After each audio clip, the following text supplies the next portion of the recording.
tumekaribishwa na watu wa Zantel kwenye banda lao nzuri sana. Kwa hiyo tumekuja hapa, tumekuja kuonana na mashabiki wetu, alafu tumekuja kuangalia shughuli nzima za Zantel.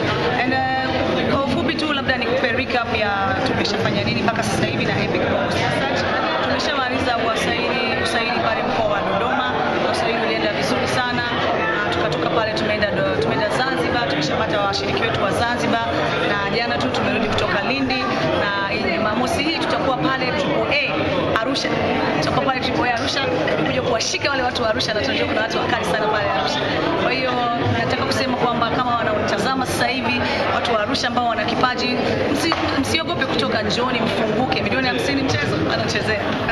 Kwa hiyo ni hayo tu ambayo nataka kuambia. Labda kama kuna kitu nataka kuniuliza, niseme tu kwamba tunashukuru kwamba shughuli nzima mwaka huu ya Epic Bongo Sasa imeenda vizuri kutokana na udhamini mzuri wa Zantel. Tunafurahia kama watu wa Bongo Sasa kuhusika na Epic. Na mwaka huu niseme kwamba yale maswali yao wote walikuwa wanauliza, mbona hivi mbona vile, yatakuwa vile, kwa sababu udhamini wenyewe umekubalika na